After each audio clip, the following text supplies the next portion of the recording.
Bro, I've been on a tin drought. I ain't sell you tin in like 48 hours, bro. Oh my gosh. Oh, no. God bless you, Chad. God bless you.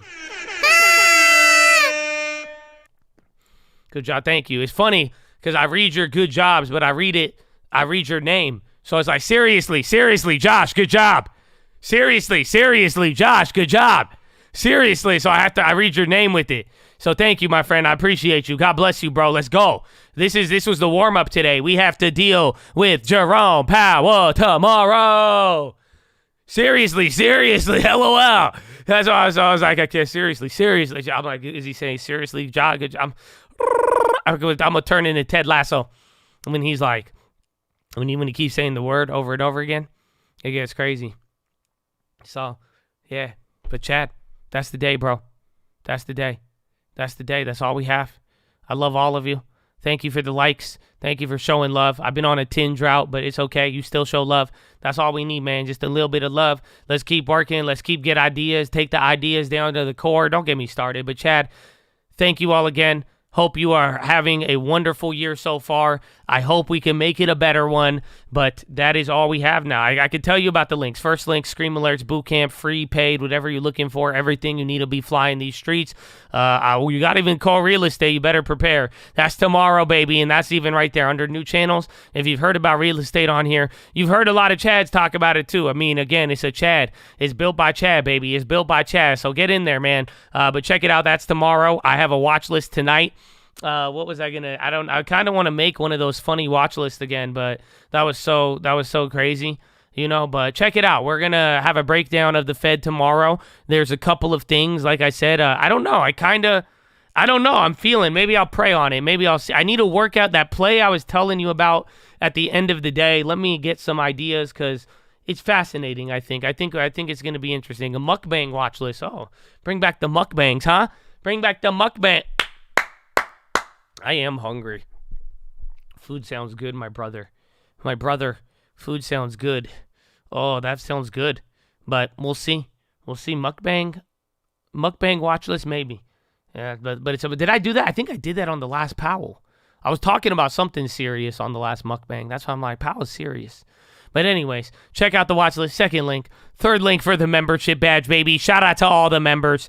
And God bless you. Thank you for making it look pretty. Thank you for supporting. Whether it was asked or not asked, it don't matter, man. Y'all have showed love. And just thank you for the love and appreciation. And anybody out there just bringing that positive attitude. Like I said, bro, it's beautiful. You know, like, that's it. I need to take a vacation one day. You know, one day I'm going to take a vacation just to show you how much I love you, Chad, because even Mr. Alan Watts was saying, you could tell people you love them all day. And, you know, but maybe members, I just want to eat you.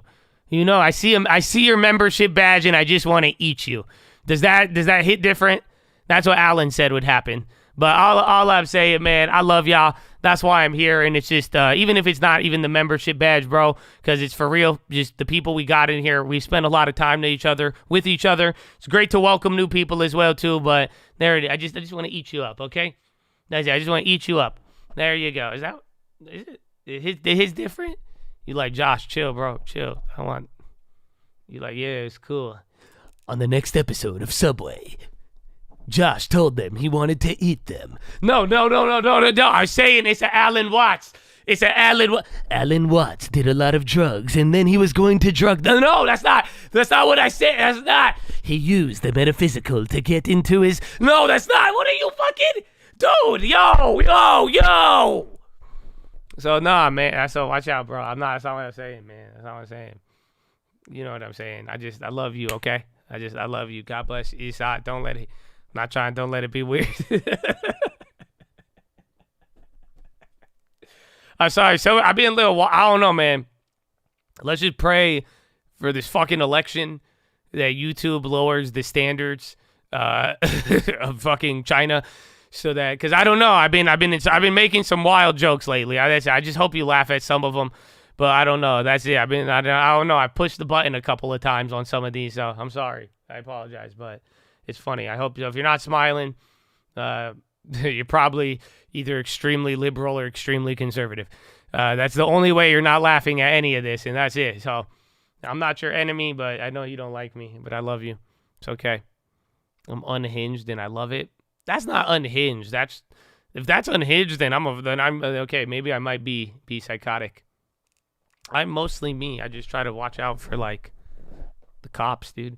You know, like I don't know. Like you guys are like, Josh, just drive 150 miles an hour. I'm like, nah, man. Like it's not like I would love. Like that is part of. I like to drive fast sometimes, and like you know what I'm saying. But like it's not like I'm not unhinged because I'm like going the speed limit in like a highly densely populated area where people will get hurt emotionally very, very easily. I'm just saying, bro.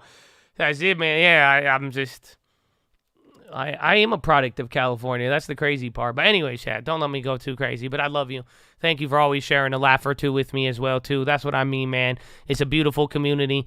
Thank you guys as well for just another awesome day. Thank you for the members, the non-members, everybody that's a real homie. You could go check out the link. It's good for you.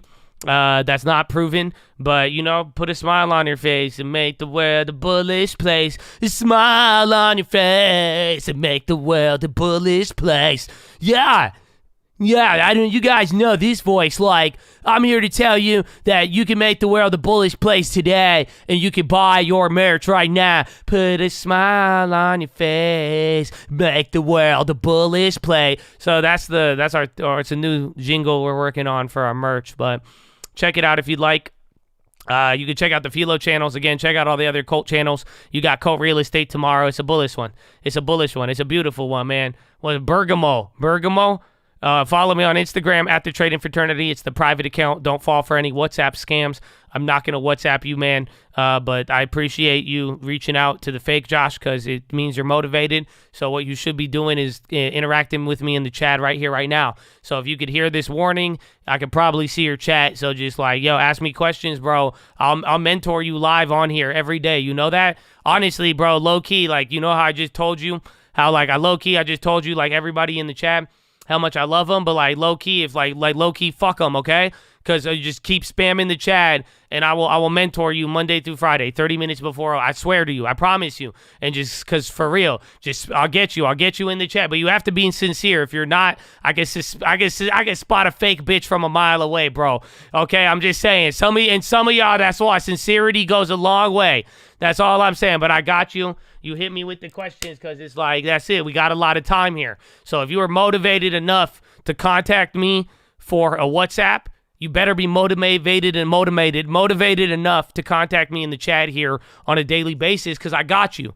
So that's an offer only for the people who are falling for WhatsApp scams, okay? So that's what I mean. So, Chad, I hope you say when I said fuck y'all, that was the caveat is if you are motivated enough to respond to the WhatsApp and be like, yo, man, yo, Josh got this exclusive WhatsApp he's been running.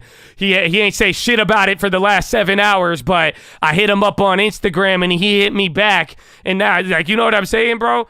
So I got you. No, that's an exclusive offer for those who are into the to the WhatsApp scams. Okay, you know what I'm saying. But anyways, follow me on Instagram. Don't fall for the scams. How option pricing works. Great tutorial. Again, you might be able to learn a thing or two. Then how to set up our long-term portfolio, baby.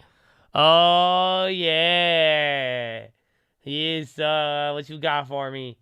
Long-term. It's adequate. Bro. It's adequate. That's how you know, bro. That's it. I'm an adequate YouTuber, motherfucker. You know that? I'm an adequate. My mom hates my cursing, dog. That's why I told her don't. That's why she turns it off when she hears me cuss. You know that? My mom listens every day until I say the F word, so I just hope she gets in at a time when we're playing Jerome Power or something else. But she just turns it off. She'll watch the chat. She'll pray for you in the chat. But no, she hates my mouth, actually. So I don't say it in front of her. So my friend, I don't know if that's any better. Like, I don't know if it makes me a B word or not. I hate to bring up those types of words in this conversation, but like if I saw you in person, I would not cuss in front of you. If you were like, yo, do you always say that? I'd say no, sir. Like, I button up real quick. You know what I'm saying? I'd be like, I would not, in person, I would not give you any of that. And honestly, like, even on like Instagram, like, I wouldn't even type to you. Like, you know what I'm saying? Like, I wouldn't even type at you sideways. But just right now, I'm in my house right now. I didn't think anybody could hear me. I even soundproofed my entire room, and somehow you guys are hearing me. So it's kind of crazy technology. It's not even AI. It's called a microphone. It's just fucking wild. Have you seen one of the... Tell me microphones aren't... Man, never mind. I don't want to get y'all too much on philo. But I'm sorry, my friend.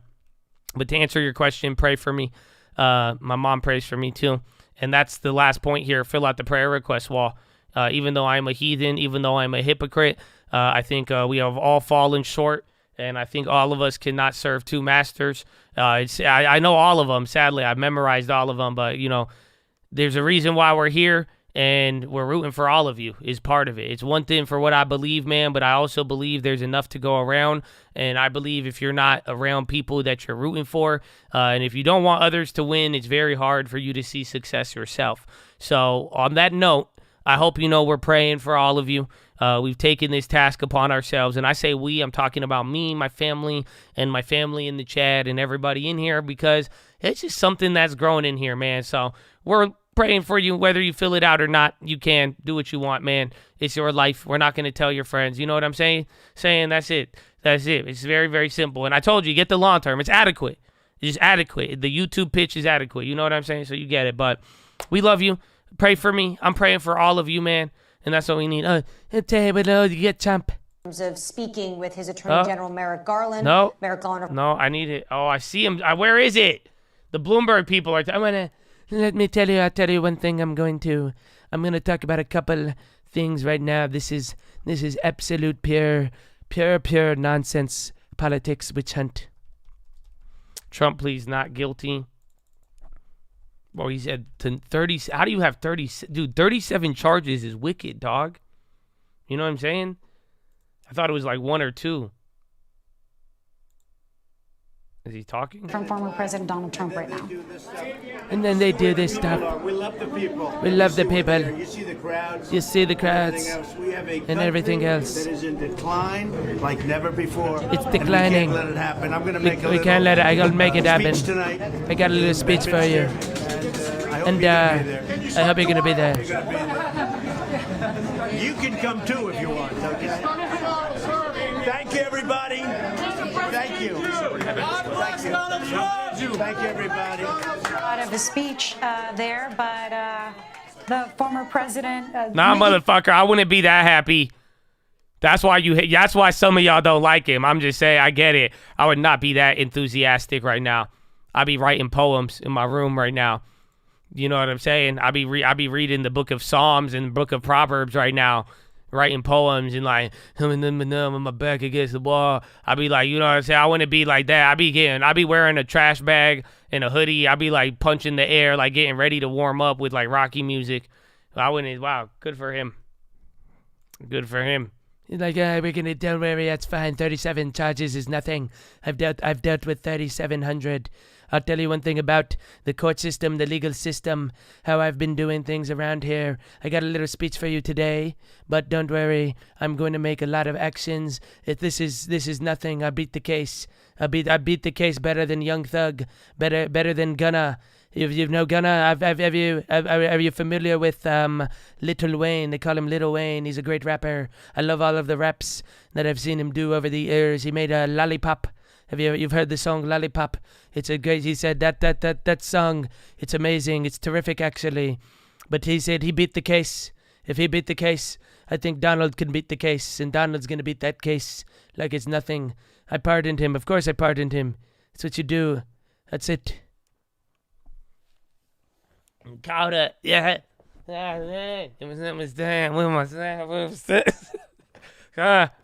in the weather control.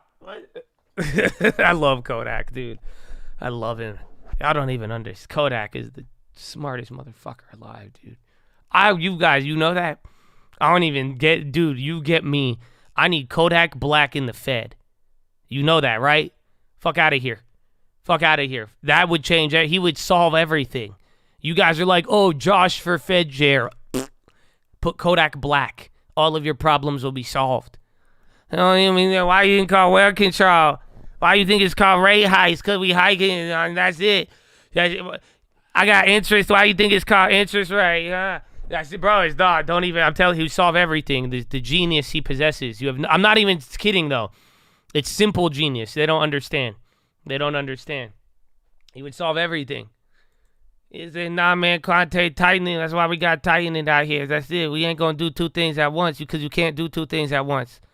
And then everybody in the crowd would nod. I just answered that question. Then everyone would nod. I don't know why all of a sudden Kodak Black became Michael Tyson. I'm the greatest ever. Somehow I just got promoted to the Fed chair position right now. Sorry about that. Okay, I'm gonna go to sleep right now. Okay, I'm sorry, Brian. Oh, I missed two from bro. I missed another one from you too, Brian. Oh, God bless you. Love you all. And love you. Thank you for the hard work. It's my pleasure. Let's go. I'm sorry, I was getting way too into stuff here at the end of the day, but I feel you. I think that's a wrap for the day.